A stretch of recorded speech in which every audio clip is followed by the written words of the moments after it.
Hello friends, welcome back to my channel. तो रोज की तरह उम्मीद करती हूँ कि आप सब एकदम बढ़िया होंगे, खुशहाल होंगे। आज फिर ढेर सारे अमेजिंग टिप्स एंड ट्रिक्स हैं जिनसे आपके बहुत सारे काम आसान होने वाले हैं। तो चलिए देख लेते हैं दोस्तों आज की अपनी सबसे पहली किचन टिप।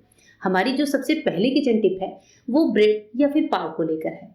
कई बार हम मार्केट से जब ब्रेड या पाव लेकर आते हैं तो लाने के बाद भी आपने देखा है कि कभी पाव बासी आ जाता है, कभी इस तरह से एकदम कड़क सा होता है। जैसे आज मैंने मार्केट से ये पाव मंगाई तो मुझे ये बिल्कुल भी सॉफ्ट नहीं लगा। मुझे लगा कि ये कैसे कड़क आ गई। अब चूंकि शॉप दूर था तो मैंने वापस नहीं कराया। मैंने सोचा कि क्यों ना ये टिप शेयर करके पाव को एकदम सॉफ्ट सा बना लेती हूँ। तो इसके लिए मैंने क्या किया है, एक हैंकी को गीला किया है, एक साफ सूती कपड़ा लीजिए और पाव को इसमें लपेट लीजिए। अब इसके बाद से चलते हैं अपने गैस के पास। गैस पर मैंने पहले से ही कुछ पकाने रखा था, तो आप चाहें तो नीचे पानी भी रख सकते हैं। ऊपर एक छन्ना रखिए और ये जो हमारा गीला रुमाल है पाव समेत इसमें रख दीजिए। एक प्लेट से इसको कवर कर देते हैं और ज़्यादा नहीं दोस्तों, सिर्फ 1 मिनट के लिए सिम फ्लेम पर इसको छोड़ दीजिए। 1 मिनट के बाद मैं आपको दिखाती हूँ और ढक्कन थोड़ा सा गर्म है, इसको साइड करते हैं और हैंकी को निकाल कर चेक करते हैं। अब जब इसको खोला है तो आप देख सकते हैं कि पाव एकदम सॉफ्ट हो गई है। एकदम मतलब इतनी ज़्यादा सॉफ्ट है, ऐसे लग रहा है कि बेकरी से जस्ट बनकर आई है। अभी पाव थोड़ी सी गर्म है, उठाने में दिक्कत हो रही है, लेकिन पाव एकदम सॉफ्ट है। ये देखिए, कहाँ वो पहले वाली पाव थी दोस्तों और कहाँ ये 1 मिनट में ही पाव पूरी तरह से सॉफ्ट हो गई है। अब इसमें चाहे तो बटर लगाएं या फिर ऐसे ही बच्चों को खाने को दे सकते हैं। मेरे घर में जब भी ब्रेड या पाव कड़क हो जाती है, चाहे पुरानी भी हो जाती है, तो मैं इसी तरीके से इसको फ्रेश बना लेती हूँ। होप करती हूँ ये टिप आपके काम आएगी। बढ़ते हैं नेक्स्ट टिप की तरफ। नेक्स्ट टिप में मैंने फ्रिज में कटोरी में आटा रखा था दोस्तों और मैंने इसको ढकना मैं ढकना भूल गई थी। अब ये रात भर में आप देख रहे हैं इस आटे की हालत कैसी हो गई है। तो मैंने यूट्यूब पर एक वायरल हैक देखा था। मैंने सोचा क्यों ना ये हैक मैं भी ट्राई करती हूँ। इसके लिए जब भी आटा कभी कड़क हो जाए, फ्रिज में रखे रखे आप भूल जाएं, आप इसको ढकना भूल जाएं, आटा काला हो जाए, तो इस आटे को आप फिर से रीयूज कैसे कर सकते हैं, चलिए देखते हैं। एक गहरा बर्तन लिया है, इसमें मैंने अपना कड़क वाला आटा डाला है, हल्का सा पानी को गुनगुना किया है यानी कि ल्यूक वार्म, और पानी डाल को आटे को अच्छे से पूरा डुबा दिया है यानी कि डिप कर दिया है। इस आटे को हम छोड़ेंगे कम से कम 40 से 50 मिनट के लिए। अब ये थोड़ा सा टाइम टेकिंग प्रोसेस है, चूंकि आटा एकदम कड़क है, मैंने टाइम ज़्यादा लिया है। अगर आटा ज़्यादा कड़क नहीं है, आपको लगता है कि आटा तो सिंपल सा है, जल्दी से हो जाएगा, तो आप इसे 30 से 40 मिनट भी रख सकते हैं। मैंने पूरे 1 घंटा रखा है और आप देख रहे हैं आटा बिल्कुल व्हाइट हो चुका है। आटा एकदम सफ़ेद हो चुका है, मतलब आटे की जो ब्लैक लेयर थी वो पूरी तरह से गायब ही हो चुकी है दोस्तों।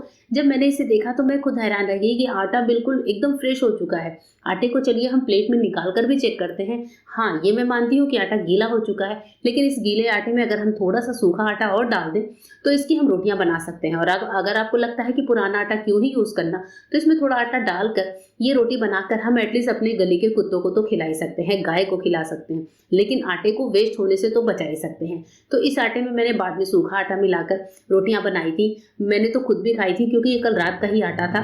और अगर आटा ज़्यादा पुराना है तो आप उसकी रोटियां बनाकर किसी भी जीव जानवर को खिला सकते हैं। तो इस तरह से आटे को फ्रेश करने का ये तरीका कैसा लगा ज़रूर बताइएगा। मुझे तो ये तरीका बहुत ज़्यादा पसंद आया है। बढ़ते हैं अपनी अगली टिप की तरफ।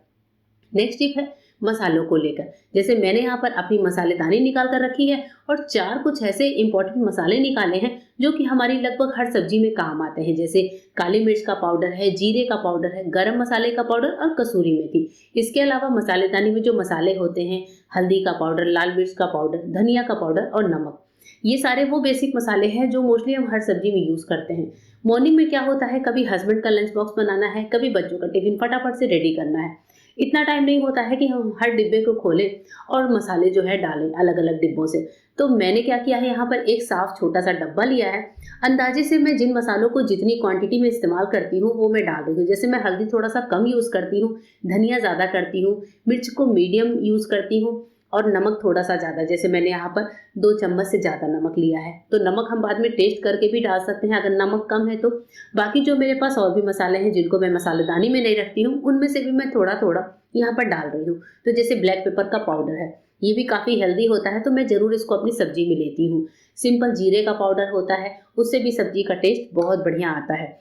अब इसके बाद बचती है कसूरी मेथी और गरम मसाला, जो मैं ज़रूर इस्तेमाल करती हूँ, सब्जी चाहे ग्रेवी की हो या फिर सिंपल सी हो। ये जो मसाला मैं तैयार कर रही हूँ दोस्तों, ये किसी शाही मसाले से कम नहीं होता। सुबह की भागदौड़ में जब आप नाश्ता बना रहे हो, बच्चे के लिए सब्जी बना रहे हो, तो ये जो मसाला है इसको बस डालिए, अलग से आपको कुछ भी नहीं डालना है, मतलब सिंपल प्याज लहसुन का तड़का लगाइए और इस मसाले को थोड़ा-सा सब्जी में छिड़क दीजिए। फिर आप देखिए बच्चों को कितनी ज़्यादा पसंद आएगी। एक तो हमारा काम हल्का होता है, एक ही डब्बा हम खोलते हैं और एक ही डब्बे में हमें इवन नमक तक सारे मसालों के साथ मिक्स होके मिल जाता है।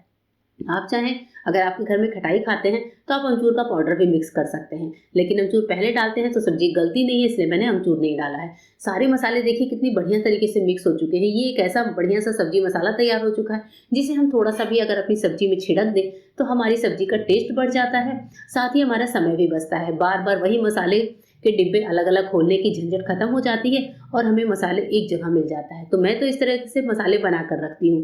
तो आपको ये टिप कैसी लगी ज़रूर बताइएगा। और हाँ, आप मेरी वीडियो कहाँ से देख रहे हैं कमेंट करना बिल्कुल भी मत भूलिएगा। नेक्स्ट टिप है मिठाई को लेकर। गर्मी के दिनों में आपने देखा है हम कुछ भी मीठा घर में रखते हैं, चाहे वो मिठाई के डब्बे में रखें या फिर कहीं और रखें, इनमें चींटियां लगना तुरंत स्वाभाविक होता है। इवन हम मंदिर के भोग का प्रसाद भी जब हम रखते हैं मिश्री, तो उसमें भी चींटियां बहुत ज़्यादा पड़ने लगी हैं आजकल। तो यहाँ पर मेरे किचन में है मिठाई का डिब्बा। अब मिठाई का डब्बा है, तुरंत तो खाकर ख़त्म नहीं कर सकते। इसके लिए हम क्या करेंगे, मैं जो ये तरीका यूज़ करती हूँ वो मैं आपके साथ शेयर कर रही हूँ। मैं ले लेती हूँ दोस्तों कोई सा भी टेल्कम पाउडर। टेल्कम पाउडर कोई भी आप ले सकते हैं जो आपके घर में या आपके बच्चे इस्तेमाल करते हो। टेल्कम पाउडर लेकर आपको डिब्बे के चारों तरफ अच्छे से स्प्रिंकल कर देना है, यानी कि टेल्कम पाउडर की एक हल्की सी लेयर पूरे फर्श पर हो जानी चाहिए। अगर आप किसी दूसरी जगह टेबल वगैरह पर रख रहे हैं, वहाँ पर भी आप इस पाउडर को स्प्रिंकल कर दीजिए। अब जैसे यहाँ पर मैंने पाउडर स्प्रिंकल किया, लेकिन मुझे ऐसा लग रहा है कि इसकी पूरी लेयर नहीं बनी है, इसमें फिर भी चींटी के आने का डर है। तो आप क्या करिए, इस तरीके से पाउडर को फिंगर की मदद से ऐसे फैला दीजिए जिससे पाउडर की एक पूरी लेयर, एक जो लक्ष्मण रेखा कहते हैं वैसी बन जाए और मिठाई के डब्बे में चींटी के आने का डर खत्म हो जाता है। मुझे तो ये ट्रिक बहुत पसंद है। आइए देखते हैं आज की अपनी नेक्स्ट टिप। नेक्स्ट टिप है गुथे हुए आटे को लेकर। जैसे मैंने यहाँ पर आटा गूथा, अब जो गुथा हुआ हमारा आटा है उसको हम कैसे सेव करके रखें जिससे बिल्कुल ही काला ना हो। कभी कभी आटे को हम 8 से 10 घंटे तक रखते हैं, या फिर सुबह हमने गूथा नेक्स्ट डे तक हमारा आटा चलता है। उसके लिए आटा एकदम सॉफ्ट होना चाहिए। तो आटे में हम अक्सर क्या करते हैं, ऑयल लगा कर रखते हैं। आटे में आप हमेशा देसी घी का इस्तेमाल करिए और देसी घी आप लगाइए उस बर्तन में जिसमें आपको आटे को स्टोर करना है। तो जैसे मैं भी यहाँ पर घी की एक लेयर अपने इस माइक्रोवेव के बर्तन में लगा दे रही हूँ। कांच के बर्तन में रखना है, किसी भी टिफिन में रखना है, घी की एक लेयर लगाइए। अब आटे को उठाएंगे और आटे को इस बर्तन में रखेंगे। आटे को बर्तन में रखने के बाद अब नेक्स्ट काम जो करना है वो ये है कि इसके ऊपर भी देसी घी की एक हल्की सी लेयर लगाइए। अब घी जो कि मेरे मेल्टेड नहीं है, आप मेल्टेड घी डालेंगे तो थोड़ा सा और कम लगेगा। घी डालकर हाथों से ही इसको अच्छे से मिलाइए। आटे पर हल्के से टैप टैप करके ही घी लगाएंगे और आटे को पूरे बर्तन में फैला दीजिए। कहीं सर पे भी स्पेस नहीं होना चाहिए, मतलब आटा जितना भी है आपको पूरे बर्तन में इस तरीके से उंगलियों की मदद से फैला देना है। आटा फैलाने से होगा ये कि इसके साइड साइड की जो लेयर कभी कभी कड़क हो जाती है वो नहीं होगी। अब हम क्या करते हैं, हम ढक्कन लगाते हैं, लेकिन ढक्कन लगाने से पहले एक और इम्पोर्टेंट काम आपको करना है जो मैं बताती हूँ। क्योंकि आटा कभी कभी हम ज़्यादा गूंद लेते हैं सुबह से शाम तक का, ऐसे में आटे को इस तरीके से स्टोर करके रखिए। आप ले लीजिए फॉयल पेपर, फॉयल पेपर से आटे को अच्छे से कवर करिए। फॉयल पेपर नहीं है तो आप क्लिंग रैप का भी इस्तेमाल कर सकते हैं। यहाँ पर मैंने फॉयल पेपर से इस बर्तन को अच्छे से कवर किया। अब हम लगाएंगे ढक्कन और बस इस डब्बे को रख दीजिए फ्रिज में। फ्रिज में ये डब्बा कम से कम 24 घंटे तक आटा काला नहीं पड़ेगा। अब लोग कहते हैं कि फ्रिज में आटा नहीं रखना चाहिए, ज़्यादा नहीं, पर कभी कभी हमारे पास ऐसी इमरजेंसी आती है, जैसे घर में गेस्ट आने वाले हैं या कोई काम है, तो हम आटा गूंद कर रखते ही रखते हैं। तो मैं अक्सर इस तरीके से आटा गूंद कर फ्रिज में रखती हूँ। तो बस इसी तरीके से रखती हूँ, आटा हमारा बिल्कुल काला नहीं होता। देखिए दोस्तों, मैंने 6 घंटे बाद आटे को बाहर निकाला है। 6 घंटे बाद भी हमारा आटा बिल्कुल सॉफ्ट है, एकदम वाइट है, काला नहीं है। इसकी रोटियां बनाना बहुत आसान है। तो इस तरीके से आप भी अपने आटे को स्टोर करके रख सकते हैं। तो चलिए दोस्तों, वीडियो को लाइक करिएगा, शेयर करिएगा। मिलते हैं, तब तक के लिए गुड बाय, थैंक यू।